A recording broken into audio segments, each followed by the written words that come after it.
Israel Hamas యుద్ధం మొదలై 10 నెలలు కావస్తోంది. కానీ ఈ యుద్ధానికి ముగింపు ఎప్పుడనే ప్రశ్నకు ఇప్పటికీ సమాధానం లేదు. పైగా యుద్ధం మరింత విస్తరించే ప్రమాదం కనిపిస్తోంది. ముఖ్యంగా most dangerous group Hezbollah war జోన్లోకి అడుగు పెట్టబోతున్నట్టు వస్తున్న నివేదికలు పశ్చిమాసియాను నిలువునా వణికించేస్తున్నాయి. లెబనాన్పై ఐడిఎఫ్ దాడికి దిగితే పరిస్థితులు ఎలా మారుతాయో అన్న ఆందోళన ప్రపంచం మొత్తాన్ని భయపెడుతోంది. సరిగ్గా ఇలాంటి సమయంలోనే అమెరికా ఓ సంచలన నివేదిక బయటపెట్టింది.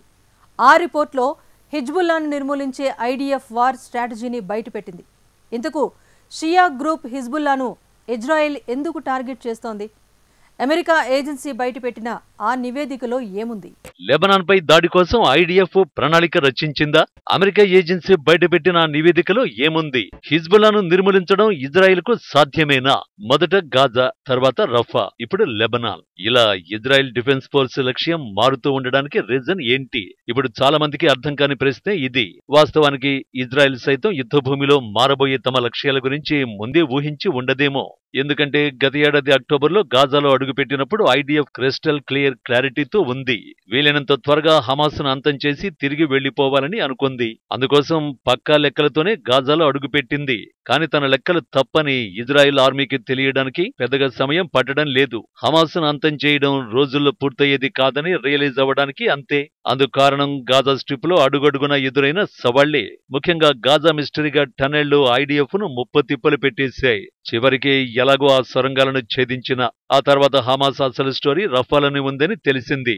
కట్ చేస్తే రఫా క్రాసింగ్ లో గ్రౌండ్ ఆపరేషన్ షురూ చేసింది. కానీ ఎప్పుడైతే రఫాలో యాక్షన్ మార్చేసిందో అప్పుడే ఐడిఎఫ్ కు అసలు సవాళ్లు ఎదురయ్యాయి. గాజాలో యుద్ధం మొదలుపెట్టిన తర్వాత అడపాదడపా ఇజ్రాయెల్ పై దాడులు చేస్తూ వచ్చిన షియా గ్రూప్ హిజ్బుల్లా ఎప్పుడైతే రఫాలో భీకర దాడులు మొదలయ్యాయో ఇజ్రాయెల్ పై తన దాడుల్లోనూ దూకుడు పెంచడం మొదలుపెట్టింది.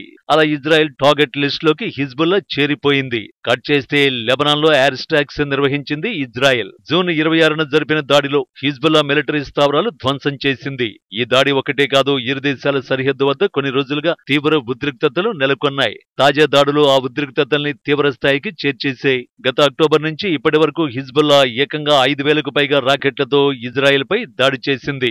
ఆ దాడుల్ని తిప్పికొడుతూనే హిజ్బుల్లాకు చెందిన 300 మందికి పైగా ఫైటర్లను ఇజ్రాయెల్ అంతం చేసింది. ఈ క్రమంలో జూన్ 26న జరిగిన ఓ దాడిలో హిజ్బుల్లాకు చెందిన కీలక కమాండర్ సైతం మృతి చెందాడు.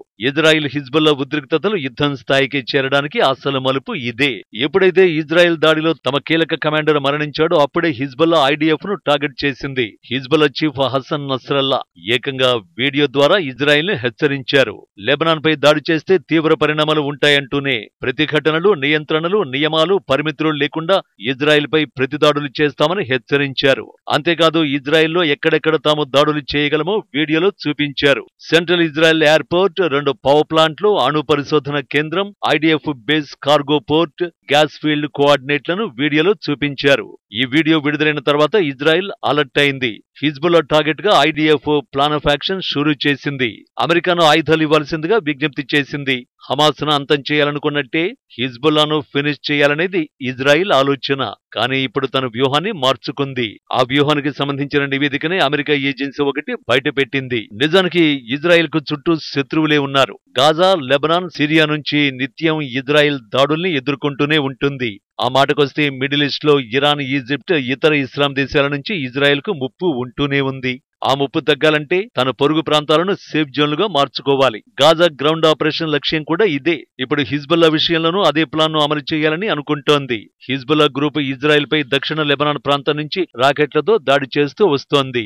సౌత్ లెబనాన్ లోని బింట్ జెబిల్, ఐత్రున్ సరిహద్దు గ్రామాల నుంచి హిజ్బుల్లాను తరిమేస్తే ఇజ్రాయెల్ పై దాడులు కొంతవరకు తగ్గే అవకాశం ఉంది. అందుకే దక్షిణ లెబనాన్ లో 5 నుంచి 10 కిలోమీటర్ల ప్రాంతాన్ని శానిటరీ జోన్ గా మార్చాలనేది ఐడిఎఫ్ వ్యూహం. ఈ ప్రాంతాన్ని పారాట్రూపర్లు, గోలానీ బ్రిగేడ్ సహాయంతో నియంత్రించాలని కోరుకుంటోందని అమెరికా ఏజెన్సీ నివేదించింది. సింపుల్ గా చెప్పాలంటే లెబనాన్ పై పూర్తి యుద్ధానికి ఇజ్రాయెల్ దిగకుండా తన రక్షణ కోసం కొంత ప్రాంతాన్ని స్వాధీనం చేసుకోవడం అన్నమాట. కానీ అదేమంత ఈజీ కాదని రక్షణ నిపుణులు చెబుతున్నారు. ఎందుకంటే హిజ్బుల్లా వెనుక ఇరాన్ వంటి పవర్ఫుల్ కంట్రీ ఉంది.